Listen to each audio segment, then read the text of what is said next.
শীতে আমরা মেথি শাক অনেকভাবে খাই। আজকের আমি একটু অন্যরকমভাবে একটা মেথি শাক বানাচ্ছি। তার জন্য কড়াইতে প্রথমে সর্ষের তেল নিয়ে ফোড়নে জিরে আর হিং দিয়ে তার মধ্যে বড় বড় টুকরো করে রেখে কাটা আলু দিয়ে এবারে খুব ভালো করে এটাকে ভাজতে হবে।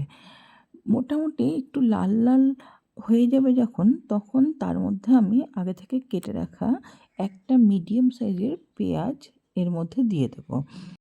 এটাকে খুব ভালো করে ভাজতে হবে মিনিট ৫-৬।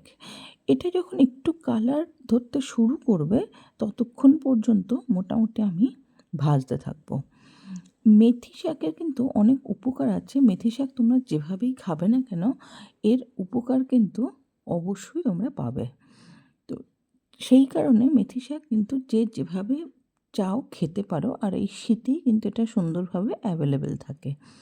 এবারে এর মধ্যে আমি অল্প একটু নুন অ্যাড করে দিলাম। নুন অ্যাড করে খানিকক্ষণ নাড়াচাড়া করার পরে এর মধ্যে আমি মটরশুঁটি অল্প ছিল সেটা আমি দিয়ে দিলাম।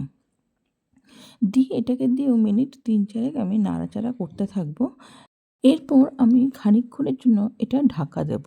মানে মোটামুটি ২-৩ মিনিটের জন্য এটা ঢাকা দিয়ে আমি এটা হতে দেব।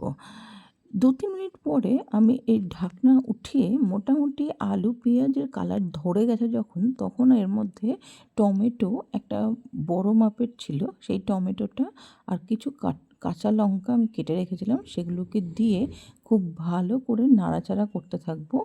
তারপরে এর মধ্যে অ্যাড করে দেবো হলুদ গুঁড়ো আর কাশ্মীরি লাল লঙ্কার গুঁড়ো আর দেবো ধনের গুঁড়ো। এটাকে দিয়ে জিরের গুঁড়ো। এবারে এটাকে দিয়ে অল্প একটু জল অ্যাড করে খুব ভালো করে কষিয়ে নেব মশলার কাঁচা গন্ধটা চলে যাওয়া পর্যন্ত। মশলার কাঁচা গন্ধ যখন চলে যাবে তারপরে আমি এটার মধ্যে কেটে বেছে রাখা যে মেথি শাক সেটাকে আমি অ্যাড করব। এখানে আমি অল্প অল্প করে হাত দিয়েই মেথি শাকটাকে কেটে নিয়েছিলাম। আমি কিন্তু পুরোপুরি কুচো করিনি। তোমরা চাইলে পুরোপুরি কুচো করে কাটতে পারো। আর এখানে তোমরা চাইলে পরে রসুনও অ্যাড করতে পারো। আমি কিন্তু রসুন এখানে অ্যাড করিনি। আবার তোমরা চাইলে পেঁয়াজটাকেও স্কিপ করতে পারো। এবারে শাকটাকে দিয়ে একটুখানি নুন অ্যাড করব। করার পরে এটাকে দিয়ে খুব ভালো করে নাড়াচাড়া করতে থাকবো। শাক থেকে জল ছাড়বে, সেই জল ছাড়া পর্যন্ত ওয়েট করব। তারপরে এই জল যখন শুকিয়ে যাবে তখন আমি এর মধ্যে অল্প একটু কুচনো ধনেপাতা অ্যাড করে আর একটু গামাখা হওয়া পর্যন্ত ওয়েট করে তারপরে কিন্তু আমি এটাকে গ্যাসটাকে বন্ধ করে রুটির সাথে বা পরোটার সাথে এটা সার্ভ করব। এটা কিন্তু রুটি পরোটার সাথেই বেশি ভালো লাগে, আর এটা গরম গরম খেতে কিন্তু অসাধারণ লাগে। তো অবশ্যই এইভাবে একবার মেথি আলুর সবজি বানিয়ে দেখো, আশা করি ভালো লাগবে। আর যদি তোমরা ফেসবুক থেকে দেখো তাহলে অবশ্যই জানিও কোথা থেকে দেখছো, আর ইউটিউব থেকে দেখলে অবশ্যই চ্যানেলটাকে লাইক শেয়ার সাবস্ক্রাইব করতে ভুলো না।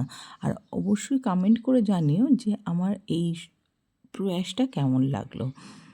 মোটামুটি আমার কিন্তু সম্পূর্ণভাবে তরকারিটা রেডি হয়ে গেছে। এবারে আমি গরম গরম সার্ভ করব। আমি কিন্তু এটা পরোটার সাথে খেয়েছিলাম, রুটির সাথেও কিন্তু খারাপ লাগবে না। তো আজকের জন্য বিদায়, দেখা হবে নেক্সট ভিডিওতে। ততক্ষণের জন্য টাটা।